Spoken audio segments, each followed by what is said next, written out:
Assalamualaikum warahmatullahi wabarakatuh. Halo teman-teman, welcome back to my channel and let's study again with me, Anina Saheri. Bismillahirrahmanirrahim. Kali ini kita akan belajar lagi untuk persiapan SKB CPNS dosen Kemendikbud atau Kemenristek Dikti. Sebenarnya kalau namanya itu sekarang Kemendikbud ya teman-teman. Nah, untuk materi kita kali ini yaitu tentang tunjangan dosen, dan latihan yang ada itu saya buat dari Undang-Undang Nomor 14 Tahun 2005. Nomor 1. Syarat mendapatkan sertifikat pendidik untuk dosen adalah sebagai berikut, kecuali A. Memiliki pengalaman kerja sebagai pendidik pada perguruan tinggi sekurang-kurangnya 2 tahun. Ini iya ya, checklist. B. Memiliki jabatan akademik sekurang-kurangnya asisten ahli. Ini juga iya. Yang C. Lulus sertifikasi yang dilakukan oleh perguruan tinggi yang menyelenggarakan program pengadaan tenaga kependidikan pada perguruan tinggi yang ditetapkan oleh pemerintah. Ini juga iya. Jadi yang bukan itu adalah yang D. Bukan 4 tahun melainkan 2 tahun ya teman-teman. Kita ke soal selanjutnya. 2. Profesor mempunyai kewenangan membimbing calon doktor dan memiliki kewajiban khusus menulis buku dan karya ilmiah serta menyebarluaskan gagasannya untuk mencerahkan masyarakat. Profesor yang memiliki karya ilmiah atau karya monumental lainnya yang sangat istimewa dalam bidangnya dan mendapat pengakuan internasional dapat diangkat menjadi titik-titik. A. Profesor paripurna, B. Profesor kepala, C. Guru besar, atau D. Direktur pasca sarjana. Dan jawabannya adalah yang A. Profesor paripurna. Nomor 3.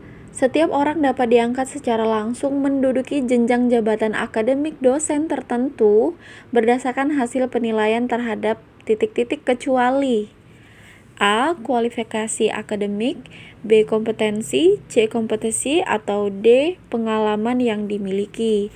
Nah, di sini yang bukan itu yang kompetensi ya. Sementara yang kualifikasi akademik, kompetensi, dan juga pengalaman yang dimiliki itu bisa menjadi alasan seseorang bisa diangkat secara langsung menduduki jenjang jabatan akademik dosen tertentu. Oke, kita ke soal selanjutnya. Nomor 4. Dalam melaksanakan tugas keprofesionalan, dosen berhak sebagai berikut 1-8. Pertanyaannya adalah yang tidak terdapat dalam Undang-Undang Nomor 14 Tahun 2005 tentang hak dosen yaitu nomor 1, 2, 3, 4, 5, 7, atau 8 saja. Kita lihat ya. Nomor 1, memperoleh penghasilan di atas kebutuhan hidup minimal atau minimum dan jaminan kesejahteraan sosial. Ini iya dong. Yang nomor 2, mendapatkan promosi dan penghargaan sesuai dengan tugas dan prestasi kerja. Ini juga iya. Lalu nomor 3, memperoleh perlindungan dalam melaksanakan tugas dan hak atas kekayaan intelektual. Iya banget. Yang nomor 4, memperoleh kesempatan untuk meningkatkan kompetensi, akses sumber belajar, informasi, sarana dan prasarana pembelajaran, serta penelitian dan pengabdian kepada masyarakat. Ini dosen banget. Oke. Nomor 5, memiliki kebebasan akademik, mimbar akademik, dan otonomi keilmuan. Iya. Nomor 6-nya iya ya berarti ini ya. Memiliki kebebasan dalam memberikan penilaian dan penentuan kelulusan peserta didik. Iya dong. Nomor 7, memiliki kebebasan untuk berserikat dalam organisasi profesi atau organisasi profesi keilmuan. Ini iya. Jadi jawabannya yang D, memiliki kebebasan untuk berserikat dalam organisasi politik. Karena yang ada dalam Undang-Undang Nomor 14 Tahun 2005 ini adalah kebebasan berserikat dalam organisasi profesi, teman-teman. Oke, kita ke soal selanjutnya. Nomor 5, penghasilan di atas kebutuhan hidup bagi dosen meliputi gaji pokok, tunjangan yang melekat pada gaji, dan penghasilan lain yang berupa tunjangan profesi dan maslahat tambahan yang terkait dengan tugas sebagai dosen yang ditetapkan dengan prinsip penghargaan atas dasar prestasi serta hal-hal berikut kecuali tunjangan fungsional, tunjangan khusus, tunjangan kehormatan, atau tunjangan kehadiran. Nah, di sini teman-teman berarti kita tahu nih, kalau yang didapatkan dosen itu gaji pokok, lalu ada tunjangan yang melekat pada gaji, lalu penghasilan lain berupa tunjangan profesi, dan ini ada maslahat tambahan. Nah, lalu terkait dengan tunjangan ini, yang mana nih yang bukan? Kalau tunjangan fungsional iya, tunjangan khusus juga iya, tunjangan kehormatan juga iya. Jadi yang jawabannya adalah yang D. Soal nomor 6. Dosen yang diangkat oleh satuan pendidikan tinggi yang diselenggarakan oleh pemerintah atau pemerintah daerah diberi gaji sesuai dengan peraturan perundang-undangan. Sementara, dosen yang diangkat oleh satuan pendidikan tinggi yang diselenggarakan oleh masyarakat atau swasta ya biasanya ya, diberi gaji berdasarkan titik-titik. A. Perjanjian kerja atau kesepakatan kerja bersama. B. Besaran gaji dosen yang diangkat oleh satuan pendidikan tinggi yang diselenggarakan oleh pemerintah atau pemerintah daerah.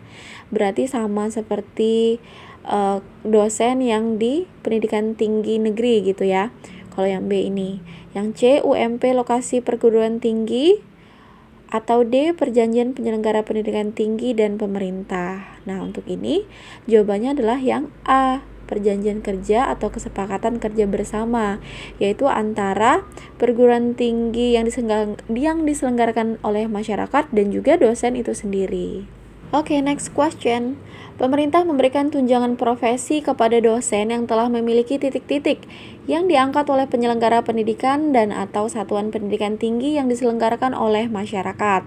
Nah, ijazah minimal magister, emang iya ya, karena kan minimal asisten ahli. Lalu, artikel yang diterbitkan di jurnal internasional bereputasi. No. Atau yang C, jabatan fungsional lektor kepala. No juga, kelamaan. Atau yang D, sertifikat pendidik. Jawabannya adalah yang D. Jadi pemerintah memberikan tunjangan profesi kepada dosen yang diselenggarakan oleh masyarakat juga, itu ketika mereka sudah memiliki sertifikat pendidik. Pertanyaan nomor 8. Tunjangan profesi, fungsional, dan khusus untuk dosen dialokasikan dalam titik-titik. APBN, APBD, atau anggaran perguruan tinggi, atau yang D, anggaran program studi. Nah, dalam undang-undang ini, itu jawabannya adalah APBN. Nomor 9. Manakah pernyataan berikut yang tidak tepat? Yang tidak tepat ya teman-teman. Kalau yang A, tunjangan profesi diberikan setara dengan 1 kali gaji pokok dosen yang diangkat oleh pemerintah pada tingkat masa kerja dan kualifikasi yang sama. Iya, jadi 1 kali gaji pokok. Lalu yang B, tunjangan khusus diberikan setara dengan 1 kali gaji pokok dosen yang diangkat oleh pemerintah atau pemerintah daerah pada tingkat masa kerja dan kualifikasi yang sama. Iya juga, jadi tunjangan khusus dan tunjangan profesi itu sama-sama 1 kali gaji pokok. Yang C, pemerintah memberikan tunjangan kehormatan kepada profesor yang diangkat oleh penyelenggara pendidikan atau satuan pendidikan tinggi setara 2 kali gaji pokok profesor yang diangkat oleh pemerintah pada tingkat masa kerja dan kualifikasi yang sama. Ini betul, yaitu 2 kali gaji pokok untuk profesor, yaitu untuk tunjangan kehormatannya ya. Jadi jawabannya lah yang D. Dosen yang diangkat oleh pemerintah di daerah khusus itu nggak dapat kendaraan pribadi. Kalau rumah dinas iya ya. Oke, kita ke soal selanjutnya. 10. Maslahat tambahan bagi dosen merupakan tambahan kesejahteraan yang diperoleh dalam bentuk berikut. Nah, yang tidak benar adalah nomor 1, 2, 3, 4, 5, 6, atau 7, 8. Kita lihat one by one. Untuk nomor 1, tunjangan pendidikan, iya.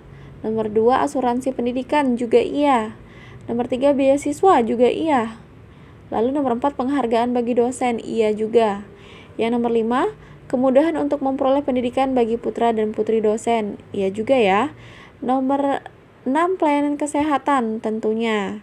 Nah, jadi jawabannya adalah yang D, yaitu bukan kemudahan untuk memperoleh pendidikan bagi suami atau istri, dan juga pelayanan transportasi umum menuju akses bertugas. Jadi yang nomor 7 dan 8 ini tidak termasuk ya teman-teman, tidak termasuk di dalam maslahat tambahan bagi dosen. Oke, kita ke pertanyaan nomor 11. Yang berhak memperoleh dana dan fasilitas khusus dari pemerintah dan atau pemerintah daerah sesuai Undang-Undang Nomor 14 Tahun 2005 ini yaitu titik-titik. Jadi, apakah A, dosen yang mendalami dan mengembangkan bidang ilmu langka? Atau yang B, dosen yang mendalami dan mengembangkan kurikulum program studi? C, dosen yang menduduki jabatan fungsional profesor, atau yang D, dosen yang menerbitkan lebih dari 10 karya ilmiah di jurnal internasional bereputasi dalam 3 tahun. Nah, yang berhak memperoleh dana dan fasilitas khusus di sini adalah yang dosen yang mendalami dan mengembangkan bidang ilmu langka. Oke, kita ke soal selanjutnya nomor 12. Dosen dapat diberhentikan dengan hormat dari jabatan sebagai dosen karena titik-titik. A. Melanggar sumpah dan janji jabatan. Enggak dong, ini mah tidak terhormat. Kalau yang B, melanggar perjanjian kerja atau kesepakatan kerja bersama. Ini juga tidak terhormat. Atau yang C, melalaikan kewajiban dalam menjalankan tugas selama 1 bulan atau lebih secara terus-menerus. Ini juga tidak terhormat. Nah, jadi yang masuk dalam kategori dengan hormat itu adalah yang D. Tidak dapat melaksanakan tugas secara terus-menerus selama 12 bulan karena sakit jasmani dan atau rohani. Oke, kita ke soal nomor 13. Nomor 13, pemberhentian dosen karena batas usia pensiun dilakukan pada usia 65 tahun. Dan profesor yang berprestasi dapat diperpanjang batas usia pensiunnya sampai titik-titik tahun.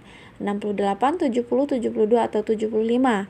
Dan ini jawabannya adalah sampai 70 tahun. Soal nomor 14.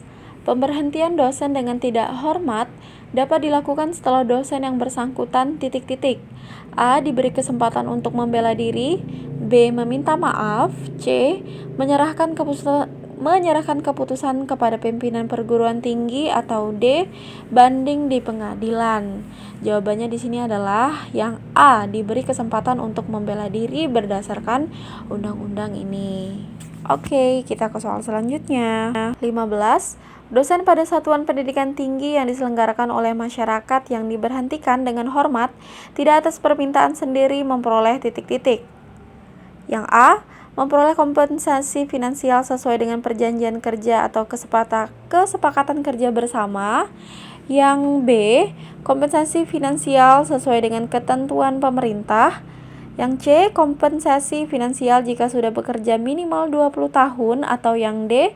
Kompensasi finansial dan jaminan sosial sampai hari tua. Nah, ini untuk dosen di perguruan tinggi swasta ya teman-teman ya.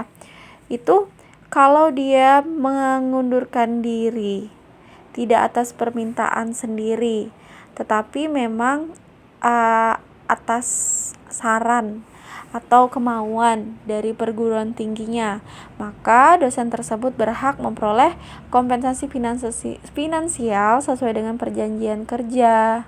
Jadi selain gaji juga terkait dengan ini ya, atau ini bisa kita sebut juga dengan pesangon gitu teman-teman. Oke, nomor 16. Pembinaan dan pengembangan dosen meliputi pembinaan dan pengembangan profesi dan karir. Jadi pembinaan dan pengembangan profesi dosen dilakukan melalui jabatan fungsional, yaitu meliputi kompetensi pedagogik dan hal-hal berikut, kecuali apakah kompetensi kepribadian, kompetensi sosial, kompetensi profesional, atau kenaikan pangkat. Jawabannya adalah yang D, yang bukan. Jadi, yang termasuk ke dalam pembinaan dan pengembangan profesi dosen itu ada kompetensi pedagogik terkait dengan kompetensi kepribadian, kompetensi sosial, dan kompetensi profesional. Kita ke soal nomor 17. Oke, pembinaan dan pengembangan dosen meliputi pembinaan dan pengembangan profesi dan karir. Tadi ya. Jadi ada yang terkait profesi dan ada yang terkait dengan karirnya. Apa nih? Pembinaan dan pengembangan karir dosen meliputi hal-hal berikut kecuali terkait dengan penugasan, kenaikan pangkat, promosi, atau profesionalitas. Dan jawabannya adalah yang D, profesionalitas. Karena yang profesional tadi, kompetensi profesional itu masuk yang pembinaan dan pengembangan profesi dosen. Kalau yang ini kan yang karir ya. Oke, kita ke soal nomor 18. Beban kerja dosen mencakup kegiatan pokok yaitu merencanakan pembelajaran, melaksanakan proses pembelajaran, melakukan evaluasi pembelajaran, membimbing dan melatih, melakukan penelitian, melakukan tugas tambahan, serta melakukan pengabdian kepada masyarakat. Nah, beban kerja tersebut sekurang-kurangnya sepadan dengan 12 satuan kredit semester atau 12 SKS, dan sebanyak-banyaknya berapa SKS teman-teman? 15, 16, 20 atau 24. Dan jawabannya adalah 16 yang B. Sebanyak-banyaknya 16 dan sekurang-kurangnya 12. Nomor 19. Dosen yang berhak memperoleh penghargaan yaitu dosen seperti berikut ini, kecuali dosen yang berprestasi, ya berhak banget dong. Atau yang B, berdedikasi luar biasa, ini juga iya. Atau yang C, bisa lompat jabatan dari asisten ahli ke profesor. No, it can't ya. Atau yang D, bertugas di daerah khusus. Yang A, B, C, yang A, B, D, yang A, B, D itu iya. Jadi jawabannya adalah yang C. Soal nomor 20, perlindungan terhadap dosen meliputi perlindungan hukum, perlindungan keselamatan kerja, perlindungan kesehatan kerja, dan titik-titik. Perlindungan profesi, perlindungan jabatan, perlindungan keluarga, atau perlindungan hak kekayaan. Jawabannya adalah perlindungan profesi. Jadi ada perlindungan hukum, keselamatan kerja, kesehatan kerja, dan perlindungan profesi. Yang A ya.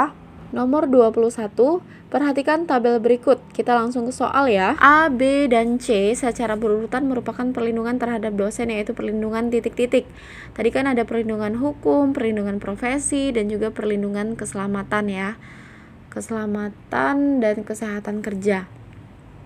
Nah, yang A itu terhadap tindakan kekerasan, ancaman, perlakuan diskriminatif, intimidasi, atau perlakuan tidak adil dari pihak peserta didik, orang tua peserta didik, masyarakat, birokrasi, atau pihak lain. Nah, untuk ini itu perlindungan hukum teman-teman. Yang A hukum, berarti antara A dan D ya. Lalu yang B, terhadap pemutusan hubungan kerja yang tidak sesuai dengan peraturan perundang-undangan, pemberian imbalan yang tidak wajar, pembatasan dalam menyampaikan pandangan, pelecehan terhadap profesi, dan pembatasan atau pelarangan lain yang dapat menghambat guru atau dosen di sini ya dalam melaksanakan tugas. Nah, di sini ini terkait dengan profesi ya. Oke, jadi yang B ini profesi. Nah, di sini kita tahu nih jawabannya yang A ya. Tadi yang pertama kan hukum, yang kedua profesi, yang B. Dan yang C berarti terkait dengan keselamatan dan kesehatan kerja, yaitu terhadap risiko gangguan keamanan kerja, kecelakaan kerja, kebakaran pada waktu kerja, bencana alam, kesehatan lingkungan kerja, dan atau risiko lainnya. Nomor 22, dosen mendapat perlindungan untuk menggunakan data dan sumber yang dikategorikan terlarang oleh peraturan perundang-undangan dalam rangka titik-titik. Yang A, kegiatan mengikuti kampanye partai politik yang bergerak di pendidikan, no. Yang B, kegiatan sosialisasi isi undang-undang, no. Atau yang C, kegiatan akademik, iya, jawabannya yang C ya. Dan ini bukan yang D, bukan kegiatan bersama-sama pembuat undang-undang. Oke, nomor 22 jawabannya adalah yang C. Kita ke soal nomor 23. Dosen memperoleh cuti untuk studi dan penelitian atau untuk pengembangan ilmu pengetahuan, teknologi, dan seni dengan memperoleh hak gaji berapa nih? Jadi biasanya kan kalau dosen itu misalkan tugas belajar nih, jadi apakah tetap digaji penuh 100% atau hanya 25%, hanya 50%, atau 75%-nya saja? Nah, jawabannya adalah yang D, penuh 100%. Next, dosen yang diangkat pemerintah namun tidak menjalankan kewajibannya dapat diberi sanksi teguran, bahkan pemberhentian baik secara hormat atau tidak hormat. Dan sanksi berikut kecuali. Jadi kalau dosen itu melanggar, apa nih sanksinya? Peringatan tertulis? Iya. Lalu penundaan pemberian hak dosen? Iya juga. Yang C, penurunan pangkat dan jabatan akademik sampai bisa jadi. Nah, jadi jawabannya bukan yang D. Jadi tidak ada tuntutan kenaikan jabatan, ini maksudnya secara lompat jabatan. Jadi mentang-mentang dia melanggar bukan berarti di sini dia harus malah semakin harus lompat jabatan. Ya, yang wajib aja dia tidak melaksanakan, apalagi yang sunnah nih ibaratnya gitu. Oke, kita ke soal nomor 25. Penyelenggara pendidikan tinggi dapat diberi sanksi teguran atau sanksi berikut kecuali. Nah, kalau nomor 24 tadi itu yang melanggar dosen. Kalau yang nomor 25 ini yang melanggar itu pendidikan tingginya atau perguruan tingginya. Nah, itu bisa berupa teguran atau hal berikut kecuali peringatan tertulis iya. Pembatasan kegiatan penyelenggaraan satuan pendidikan juga iya. Yang C, pembukuan kegiatan penyelenggaraan satuan pendidikan juga iya, bisa dibukukan, nggak cuma dibatasi. Nah, jadi jawabannya adalah yang D. Pengurangan jumlah pendidik dan tenaga kependidikan, bukan yang D ya. Oke teman-teman, jadi itu 25 soal latihan untuk latihan kita ya, untuk persiapan SKB CPNS dosen Kemendikbud. Nah, semoga bermanfaat dan semoga takdir baik Allah Subhanahu wa taala berikan kepada saya dan juga teman-teman sehingga kita bisa keterima sebagai dosen di Kemendikbud melalui penerimaan CPNS tahun ini. Dan teman-teman yang mau kasih saran, kritik, dan juga jawaban lain, teman-teman boleh komentar di kolom komentar, atau kalau ada pertanyaan lebih lanjut boleh hubungi saya di IG. Thank you. And one more, remember to like, comment, share, and subscribe this channel. Dan juga boleh nyalakan lonceng notifikasinya. Thank you and wassalamualaikum warahmatullahi wabarakatuh. Bye-bye.